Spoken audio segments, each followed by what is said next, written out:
Hey, How you doing, Nicola? darling. How you doing? You all right? I'm really good.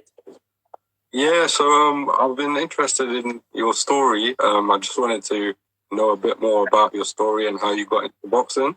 So I don't know if you want to start from the journey, how you got into it. Yeah, no, absolutely. So it's a bit of a funny one. I actually started off doing ballet for about 15 years. Okay. Really bad, like Yeah. shockingly terrible. But at the same time, Yeah. I had the courage to tell my mum and dad, like, this is not what I want to do in life. Can I do something else? And it was that point that I was like, okay, look, I'm not good at dancing. Maybe I'm good at the complete opposite sport. So that's when I was like, okay, let's just try martial arts, because it, in my eyes, feels like the most opposite to ballet, which is quite inelegant. And when it first started, I moved into taekwondo. Was the first martial art I started. Yeah, I know you got a lot of accolades as well in mixed martial arts. So I wanna just let the viewers know all about your accolades as well and how you started. Yeah, that's crazy. It's definitely been a journey. So I started in taekwondo, won a world title. I then was invited to compete at the 2016 Rio Olympics for taekwondo, but was let off the team because I broke my foot, fractured it, then broke it. Okay. Too liable to injury, so that stopped there. Then I moved over to kickboxing, won a British title, the UK number one in professional kickboxing. And then, good. I mean, it's quite a journey, all the martial arts. And then it's kind of a change from ballet to all the way, the mixed martial arts. How did that decision come about as well, though? I just thought, if I'm really bad at ballet, like maybe my luck is that I'll be good at the opposite. And when I first started, I wasn't. Like, the first punch that came to my face, I shut my eyes. And I remember my instructor at the time saying, you can't shut your eyes if you're being punched. I was like, I'd just rather not know that I'm going to be punched in the face. Like, I'll just deal with the physical feeling. I don't want the memory of it too. But with anything, the more you do it, the more comfortable you get. And, that sort of dissipates in a way. Yeah, so how did your family react to that? Because obviously from ballet to mixed martial arts is obviously a huge change, isn't it? Yeah, well, Mum's been super supportive. I absolutely cannot fault her.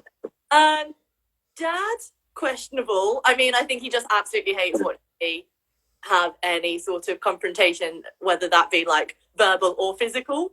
The idea of actually seeing me fight, whether I'm hitting someone else, he just absolutely doesn't like it. So Dad's never... Yeah, definitely. Yeah, so I was going to talk about a lot of things, but first of all, I wanted to talk about lethwei as well, because I've been doing a bit of research into that, and it's like a sort of boxing as well, but it's Burmese boxing, so I'd like you to explain a bit more about that as well. Yeah, sure. You did that as well. Lethwei is a Burmese sport. It's pretty brutal. Yeah. It allows punches, kicks, knees, elbows, headbutts, and it's all with no gloves. So yeah, it's a completely different dynamic. It's almost like an organized street fight. Crazy, man. So how's it been the transition into boxing as well? Because obviously the rules are very different compared to what you can do in lethwei and that.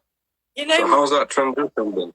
It feels like there's so many rules in boxing, I'm not going to lie. Going from the Burmese boxing, where you can pretty much do anything, punch them anywhere, to pure boxing, where there's so many rules. You can't use elbows. That's probably been the funniest thing. Sparring with the boys and trying to remember not to elbow them in the face when they get a bit too close. I find it well, I don't think they're being elbowed. It does make... I'd probably say that's the hardest. Is it? So how's training camp going anyway? Because I remember your first fight, what happened was I think that your opponent, she pulled out and you had an exhibition fight instead. So how did that feel, Must have been devastating because that was going to be your first ever professional boxing fight. Yeah, I think you just have to go with it though and almost just expect the unexpected. And No, I'm a strong believer of everything happens for a reason, and I'm really glad that I still was able to fight. You know, it's an experience in itself. You know, it's another sort of experience that you can put in the bank as you sort of progress professional ranks. So, you know, it's a bit disappointing that it didn't count as like an official carded fight, but at the same time, it's still great to like get out there and have so many supporters and fans be there as well in the crowd, which is really nice. Yeah.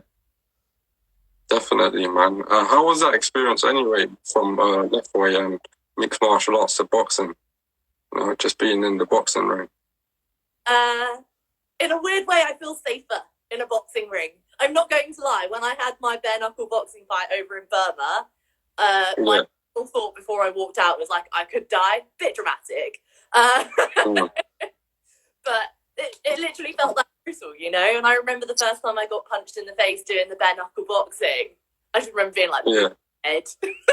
Like, move it now. Because I notice the difference when someone isn't wearing gloves. Like, absolutely. You know, the extra bit of padding to help you. Yeah. What do you think of women's boxing at the moment as well? Because obviously you're a woman yourself. What do you feel it's going well? Yeah, I think women's boxing is doing, you know, fantastic at the moment. You had the girls fight for the world title over the weekend, Chantal Cameron. Like, she did an incredible job. Especially to be top as well. Like, how exciting. What a fight. And it's really just showing that the skill level is coming up for women as well. And I think that's what's so exciting. Yeah, definitely. You know, women, because everyone's trying to really make an impression. I think, oh, that's brilliant. That's what we want. Yeah, of course, man. Where do you see yourself in a couple years' time if you're taking boxing seriously? Where would you like to see yourself in a few years? Definitely in the top rankings. I think for any professional fighter, you know, the titles are always that final bit that you're working towards. But at the moment, like this weekend, you know, it's one step at a time and very much, you know, staying grounded with where I am at the moment, but also having the inspiration of what the future looks like for sure. Of course, man. How's your training camp going, by the way? It's coming up to your second fight. So, how's that going? Training's been brilliant. You know, sessions are brutal. Last week was a brutal week, but really, you know, really pleased. And this week is, you know, the taper week, so you start feeling really sharp. This is my favorite week, and it's like the build up to the fight now, so it's really exciting. Yeah, how's training been going as well? Like, do you train often every day? You do it twice a day, I believe. Yeah. So how brutal was that, man? I mean, it's a lot to juggle. So alongside sort of competing professionally in boxing, I still work full time as well. So it is just a bit it's like wake up in the morning, log on to work, disappear for training, come back, log back onto work, training in the evening, back onto work. And that's like my Monday to Friday. Yeah, that's crazy, man. Also did a bit of research into you. I heard you suffered from a condition called narcolepsy. Yeah. How was that? Because obviously a lot of people probably don't know about it, but I'd just like to explain a bit. How was that growing up? How did that feel? Yeah, so narcolepsy is actually a sleeping condition, and not many people are aware. It's literally where your brain switches off and you're out for like really long periods of time, but no one can wake you up. So as a kid, I mean, that was quite, I want to say restricting, because it meant that I couldn't go out at school. I ended up falling behind because I'd missed the whole day. And so it did make it really, really hard to sort of form any decent relationships or friendships in that way. Okay. So how did you overcome that though? Because obviously it must have been hard to overcome it, you know? But do you think mixed martial arts played a big role in you know, diagnosing it? I think to some degree, martial arts definitely. Because from the moment that I started training in taekwondo, which was the first sport I started, the episodes for narcolepsy got fewer and fewer. So by the time I finished university, I managed to grow out of narcolepsy. And, that's quite a big thing because most people who have narcolepsy have it for life. It isn't a thing that you end up growing out of. So I do feel really blessed. And in a way, like looking back, if I didn't have narcolepsy, perhaps I wouldn't be so driven as I was now. But because I was, I always felt like I had to put in so much hard work to sort of come up to the same level as everyone else. So I definitely think I'm thinking. so Yeah, definitely, man. So what weight are you fighting at currently? So I'll be fighting, I can only work in kilos, so like 63, 64. Okay. Maybe bantamweight or something. I'm not too sure. Yeah, no. Who's your opponent? Do you know anything about your opponent who you're facing next? Yeah, so my next opponent, I believe she's from Czech Republic. She's also ex-kickboxer, I believe. So I think it'll be really exciting, quite a fiery fight. Just because we're so used to having like very short and sharp rounds. So I think it's going to be like an interesting dynamic in the ring. And what else do I know about my opponent? I think I'm slightly taller, so I have a bit of a height advantage. And she's just got more, so this will be my first carded fight. So yeah, she's got more experience than me. How's it been like for promotional side of things, like the ticket sales and all that? Because obviously boxing is a business as well, and I think you're going to go and learn that as well, about the game. But how's that been? It's been very different. So in all the other sports, taekwondo, kickboxing, you don't need to sell a certain number of tickets to break even. You're paid to fight. Whereas, boxing's the complete opposite. You have to sell a certain number to break even. And then anything else, then you have to actually, then that's your perk. So it is a different but I think the important thing is, it's one. So, there's always going to be. Definitely. But yeah, it's been a challenge, but I'm grateful that I've got a great number of supporters. Yeah. How important is it to get like sponsors as well? I wanted to kind of touch up on that. Yeah. I mean, sponsors definitely make life a lot easier. And it's always nice to know that you've got someone else who believes in your dream, who can see how far that you can go as well and are supporting your life. So I do feel, fortunate to have Wow Hydrate who sponsor me and 360 Sport. So yeah, really blessed. Really blessed. Yeah, definitely, man. How are you finding juggling work as well? You mentioned that you were working at the same time. So how challenging is that, though? It must be a crazy schedule, isn't it? It is a very manic schedule, I'm not going to lie. But work are very flexible. So long as I get the job done, whether that means, do a bit of extra work on a Sunday or working late or getting up a bit earlier, as long as I get the job done, that's the most important thing. So, but isn't it mentally draining at the same time? I wouldn't for you. Mentally How draining. do you deal with that? No, I don't. To do everything. No, I'd say it helps, and it helps for like a problem solving. So it helps me switch off and totally focus on something else, which I think is a positive, right? Because otherwise I don't think of anything else. So I think it offers a really nice balance. Another thing is I wanted to get onto your nickname, the Burmese Python. I haven't heard of that before, so it's quite unique. So why did you choose that name?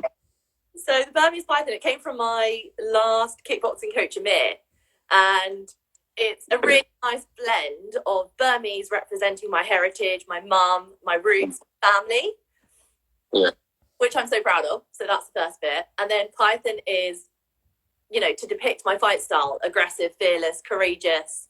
And so when we brought them together, we had the Burmese Python, and I absolutely loved it. That sounds like a good name, man. Very unique, At the same time, how's the training going with the boys and that? Who are you training with currently? Any professional boxers at the moment? Yeah, so I've got a really good team that I train with. So I train under Terry Stewart over in Essex. So we've got a good camps there. You've got Linus Udofia, who had English boxing time. Yeah, English time. Yeah. He's an undefeated, really talented as well. Yeah. Okay, but brilliant win the other weekend. Sean Robinson, who's part of the team. You know, they've been well-established professionals for a while now. And then you've got myself. B is another guy I train with, who's just also turned over from a mixed martial arts background. And then you have Ed, who's our coach's son, who hopefully will also be joining us in the professional ranks because, he's a wicked boxer too. All right. That's good, man. It's good to know. Anything else you want to say before we wrap up the interview, Nicola? No, I think that's everything. Thanks for having me on. It's been great to finally catch up with you, so I appreciate your time. Yeah, definitely, man. Before we conclude the interview, I'd like to say your social media. Everyone can follow you and get in touch with you. Thank you. Yeah, so social media is at the Burmese Python, so Facebook, Instagram, Twitter, TikTok, if that's your fancy. Still learning, so. Yeah, definitely, man. Great. Another thing I wanted to ask you, Nicola, is obviously you're fighting on November 6th. I don't know if you watch boxing a lot, but there's a huge fight happening. Canelo versus Caleb Plant. Just wanted your thoughts on that fight as well. Oh, I think it's going to be a really exciting fight. No, I'm looking forward to seeing the highlights. Obviously, I won't be able to watch it live because I'll be fighting. Yeah, because I'll be fighting as well. There's so much boxing happening at the moment. It's sort of, you're almost spoilt for choice with everything that's going on. Yeah, definitely, man. I wish you the best as well. Hopefully you get the win because I really want you to win. And man, I look forward to it, man. And hopefully we catch up afterwards as well. Yeah, no, definitely. That would be lovely. Oh, it's been great catching up with you though, Zane. Great, Nicola, man. Make sure you stay focused there. You got this. Focused. Total focus. Yeah, you got it. All right, I look forward to seeing you soon, yeah? Take care. I'll see you soon. Take care. Bye. Bye.